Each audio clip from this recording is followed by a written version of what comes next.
नमस्कार दोस्तों, क्या आप जानते हैं पृथ्वी पर मौजूद पानी लगातार एक चक्र में घूमता रहता है। इसी वजह से पानी खत्म नहीं होता बल्कि बार बार उपयोग होता रहता है। आज हम जानेंगे वाटर साइकिल का डीप साइंस आसान भाषा में।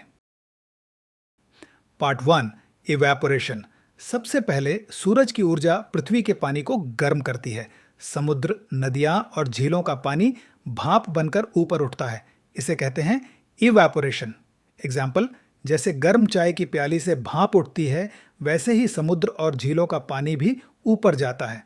जब पानी लिक्विड से गैस में बदलता है तो वह हीट एनर्जी अब्जॉर्ब करता है। इसे कहते हैं latent heat of vaporisation. Part 2, transpiration. पौधे भी इस चक्र में महत्वपूर्ण भूमिका निभाते हैं। वे अपनी पत्तियों से वाटर वेपर छोड़ते हैं। इसे कहते हैं ट्रांसपिरेशन। एग्जाम्पल, जैसे पत्तियों पर सुबह की ओस होती है, वैसे ही पौधों से पानी निकलता है। जब इवेपोरेशन और ट्रांसपिरेशन साथ होते हैं तो उसे इवेपोट्रांसपिरेशन कहा जाता है। Part 3, condensation. जब वाटर वेपर ऊपर जाता है तो तापमान कम हो जाता है।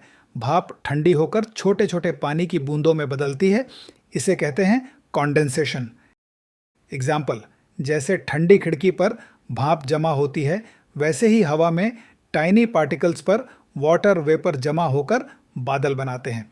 यह प्रक्रिया हवा में मौजूद टाइनी पार्टिकल्स की मदद से होती है, जैसे डस्ट या स्मोक।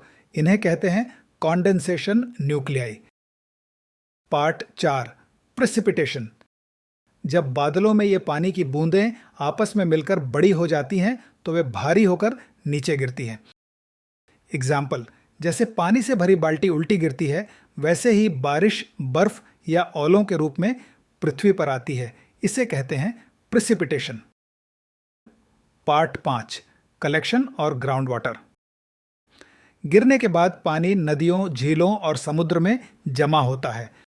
कुछ पानी जमीन के अंदर चला जाता है, जहां वह सॉइल और रॉक्स के बीच जमा होकर ग्राउंड वाटर बनाता है। एग्जाम्पल, जैसे स्पंज में पानी छुप जाता है, वैसे ही ग्राउंड वाटर जमा होता है। यह ग्राउंड वाटर बाद में वेल्स और हैंड पंप्स से बाहर निकाला जाता है। Part 6, climate connection. Water cycle पृथ्वी के क्लाइमेट सिस्टम का एक महत्वपूर्ण हिस्सा है। जब तापमान बढ़ता है तो इवेपोरेशन बढ़ सकता है, जिससे बारिश के पैटर्न में बदलाव आ सकता है। एग्जाम्पल, जैसे गर्मी बढ़ती है तो बर्फ जल्दी पिघलती है, वैसे ही ग्लोबल वार्मिंग से रेनफॉल पैटर्न बदल सकता है। इसका असर बाढ़ और सूखे जैसी स्थितियों पर पड़ सकता है। तो दोस्तों, यही है वाटर साइकिल, जो पृथ्वी पर जीवन के लिए बहुत जरूरी है। अब सवाल आपके लिए, कॉन्डेंसेशन के लिए जरूरी टाइनी पार्टिकल्स को क्या कहते हैं?